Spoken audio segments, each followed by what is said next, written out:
hay que hablar del porqué de las cosas y del qué de las cosas antes de hablar del cómo se llega a esas cosas. Y ahora el debate también que hay está, y es para mi juicio, como he dicho, uno de los inconvenientes graves del debate sobre el referéndum. El objeto del debate está solo sobre el cómo, no sobre el por qué. Tan grave o más que la concepción de España y Cataluña como dos entidades monolíticas entre las que no cabe el diálogo porque persiguen objetivos opuestos, contrapuestos, es la tesis concomitante de que tampoco dentro de Cataluña y de España hay ocasión o razón de ser para el diálogo, porque no hay más que leales o traidores. Pues no, es verdad. Uno puede ser absolutamente leal con Cataluña, como puede ser leal con España, queriendo la independencia de Cataluña o queriendo la no independencia de Cataluña. Pero ese es un defecto, ese es el defecto, la lacra típica de los nacionalismos. Los nacionalismos tienen mala prensa en general, pero no todos los nacionalismos son perversos. Se dice muchas veces que el nacionalismo alemán llevó a Europa a la catástrofe. Es cierto, pero quien impidió que el nacionalismo alemán se adueñara de toda Europa fue el nacionalismo inglés. Winston Churchill era ciertamente un nacionalista, como ciertamente un nacionalista era el general de Gaulle, que puso en pie la France libre. Entonces, con esto de las naciones hay que hacerse con mucho cuidado, porque nos guste o no, la referencia a la nación sigue siendo indispensable para entender el mundo contemporáneo. Los seres humanos, pues, las razones evolutivas muy estudiadas, nos afirmamos en el mundo en gran medida a través de identidades colectivas. Y una de esas identidades colectivas, la muy poderosa, es la identidad territorial. Y así son las cosas. Pero entonces el nacionalismo, en el sentido perverso del término, lo que tiende es a convertir esa identidad territorial en la identidad personal de quien lo sustenta, a dar una versión uniforme, y eso es una perversión. Y yo creo que estoy absolutamente de acuerdo con lo que ha dicho el profesor Cruz, porque naturalmente eso conlleva también el que las pulsiones, los movimientos políticos se remitan solo a la emotividad, porque no pueden remitirse a la razón. Entonces, si sigo hablando voy a seguir abundando en las razones que ha puesto el profesor Cruz, y eso no facilita el diálogo. Yo me atrevería a preguntarle al profesor Cruz. Yo, en mi última intervención, no he hablado más que en términos jurídicos, planteado una posible constitución jurídica para el atasco. Quería preguntarle a él, desde el punto de vista intelectual, qué cree que podríamos hacer para romper con estos tabúes, acabar con estos mitos de sociedades secuestradas. Bueno, vamos a ver. Si tuviera la respuesta, probablemente ya ni siquiera estaría aquí. Pero, exacto. Pero hay algo que decía José María Fradera hace un par de días en un artículo en El País, que me parece que estaba muy bien observado, ¿no? Los lazos, también emotivos, dentro de los pueblos de España, existían y tenían su forma, su política, y eran muy fuertes. Y diversas razones políticas, económicas, etc., han hecho que esa percepción casi espontánea que la gente podía tener de, además de pertenecer a su comunidad en sentido fuerte, ¿no?, formar parte de una especie de placenta, un poco más difusa, pero formar parte de lo mismo, eso se ha ido volatilizando. Y ese sentimiento, ese macro sentimiento, una pertenencia de otro orden, pero también de pertenecer a lo mismo, pues ahora es francamente difícil de reconocer. Ahí habría una larga lista de razones, tiene que ver, pues no sé, desde cómo funciona el mercado del trabajo, hasta que la gente no va al servicio militar, hasta un montón de cosas, ¿no? En todo caso, a mí lo que me parece importante es precisamente para no convertir el debate político en un debate entre emotividades, precisamente ver hasta qué punto esas emotividades enfrentadas requieren ser traducidas al lenguaje político. Me explico. El mío no es es que yo no llevo un móvil nunca. Tengo a mi mujer enferma y me ha dicho, llévate el móvil, jamás he usado un móvil, les pido a ustedes perdón, no sé lo que es un móvil. Qué susto. Bueno, les estaba diciendo, hay una forma de plantear los problemas que ahora tenemos precisamente en clave de enfrentamiento entre, como se dice, enfrentamiento entre nacionalismos. El nacionalismo español y el nacionalismo catalán. A mí me parece que eso, que obviamente tiene una parte de verdad, dice que de la misma forma que hay gente en Cataluña que el sentimiento identitario es el que más le moviliza, ¿no?, y le moviliza en gran medida a la contra, también cuando vemos en televisión, ¿no?, hay mucha gente en el resto de España que le funciona lo mismo. Ahora bien, si concluyéramos aquí el debate, como por tanta frecuencia se hace, creo que estaríamos cometiendo un terrible error. A mí a veces hay gente que me dice, es que vosotros están, en fin, federalistas, en fin, criticáis un lado pero no criticáis el otro. No, si no es cuestión de criticar un lado u otro, es cuestión de hacer crítica política, ¿sí?, a lo que ocurre en Cataluña y a lo que ocurre fuera. Y, por ejemplo, analizar, a propósito de lo que comentaba el profesor Rubio Llorente, ¿cuál es el contenido? ¿Qué ha pasado en estos 10 años? ¿Qué ha pasado en estos 10 años? Desde que se inicia el proceso de estatuto hasta ahora.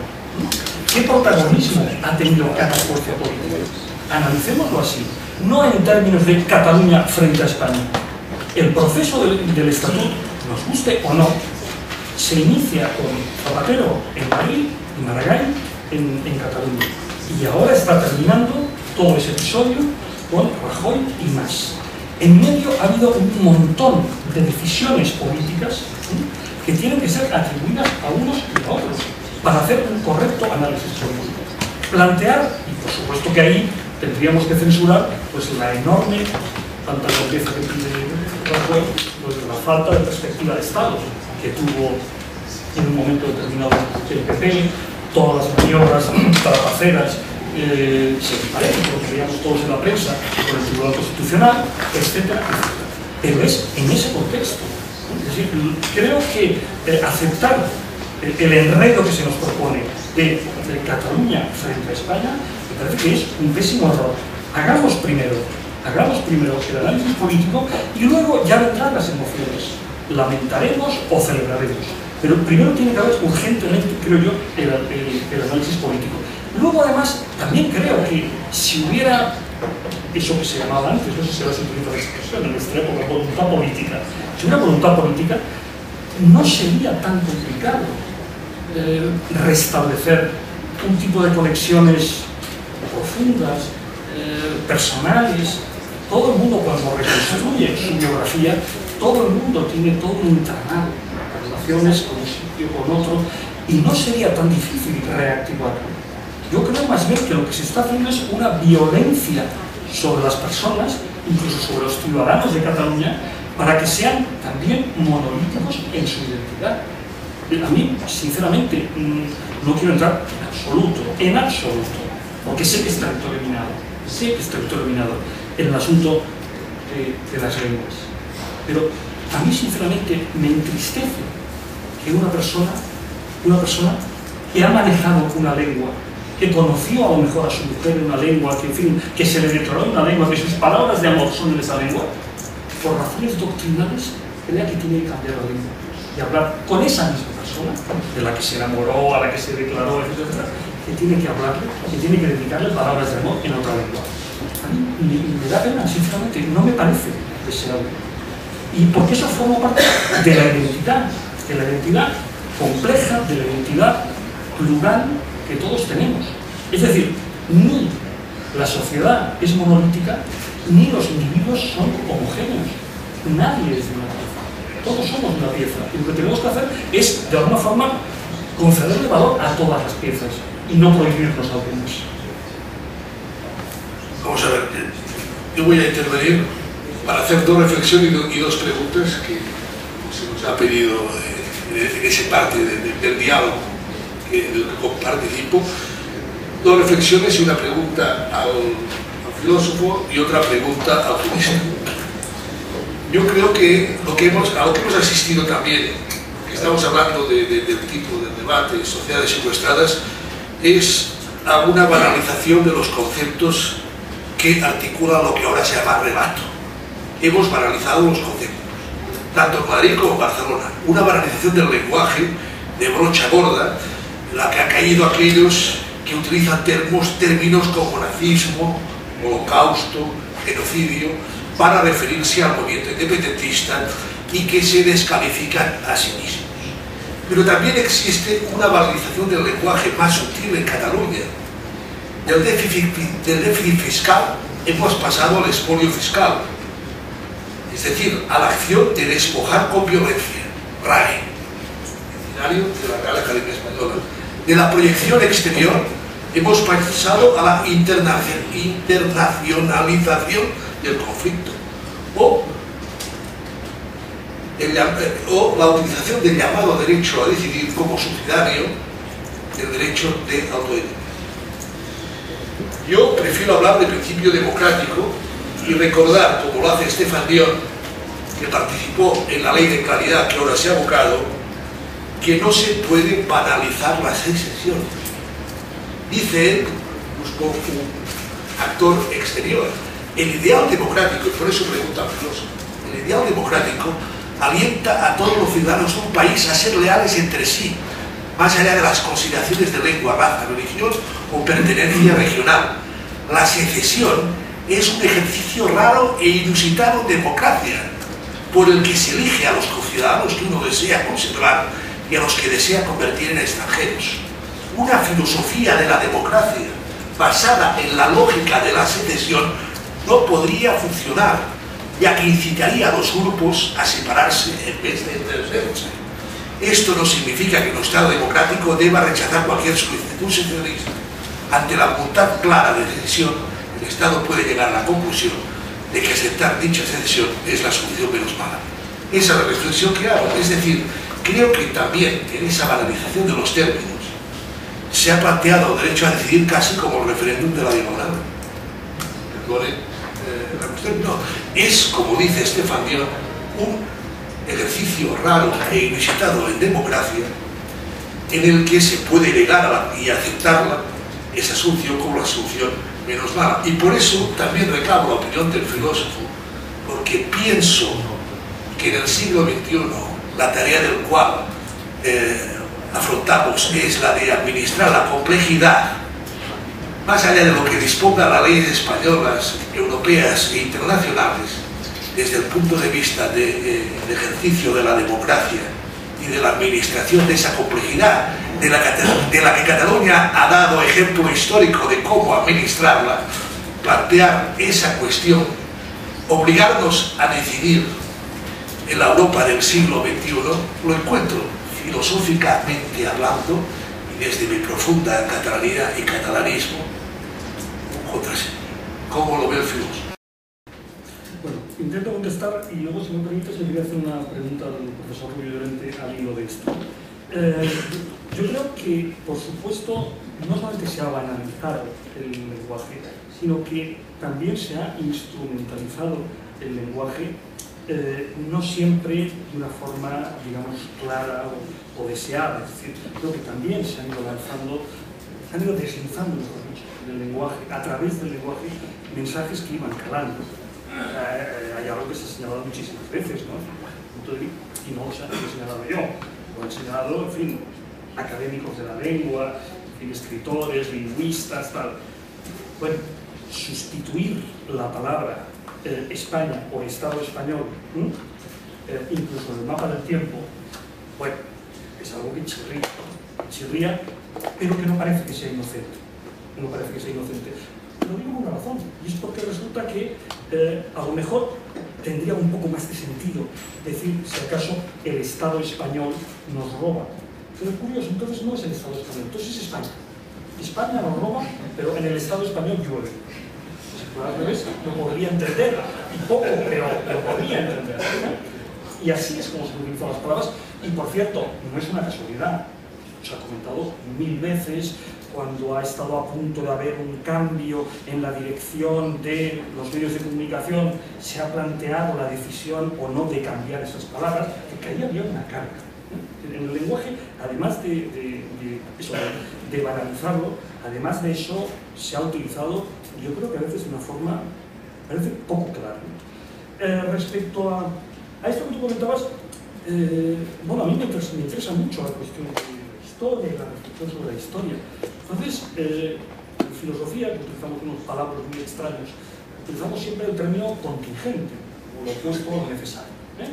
Contingente es lo que podría ser de otra manera, necesario es lo que solo puede ser de una manera. Bueno, pues bien, en la historia todo es contingente. Todo es contingente. Todo, los imperios, los pueblos, las naciones, todo es contingente. Todo podría haber sido de otra manera.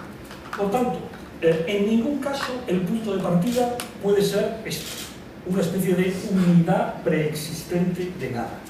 Eso es metafísica histórica. No tenemos que hablar de unidad, tenemos que hablar de unión.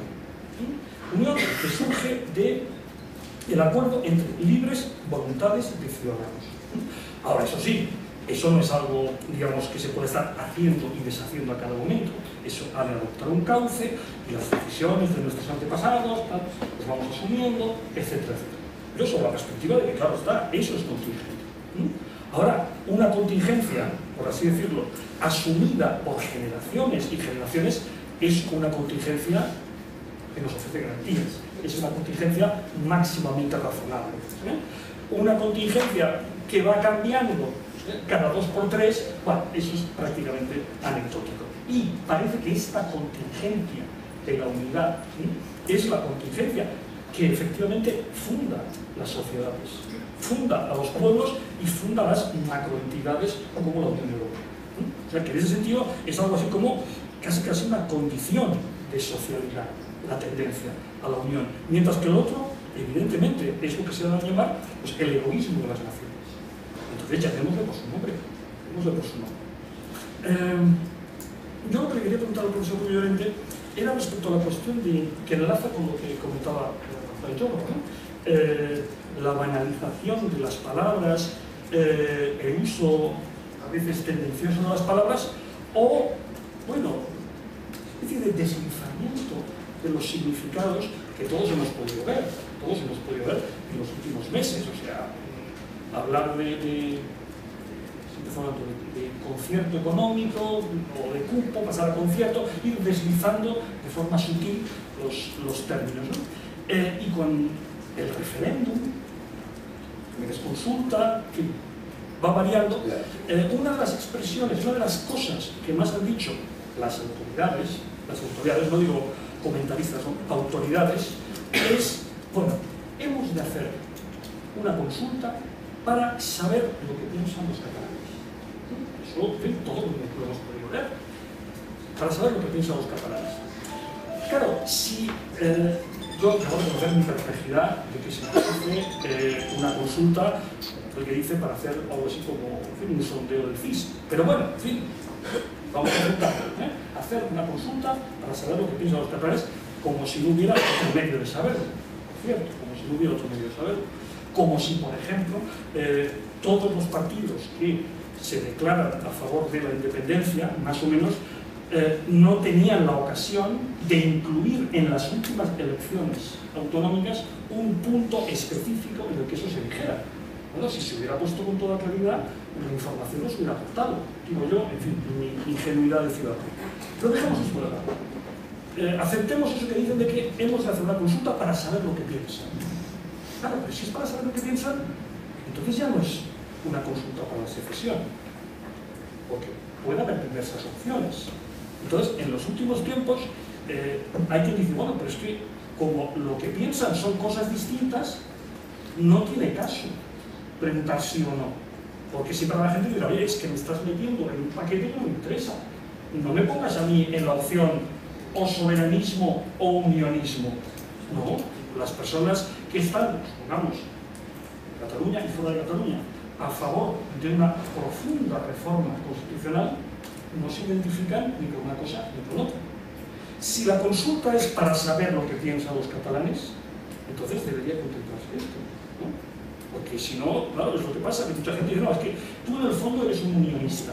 No, es que no soy un unionista. No, lo eres, no lo sabes, pero lo eres. No, pero claro, seremos unionistas.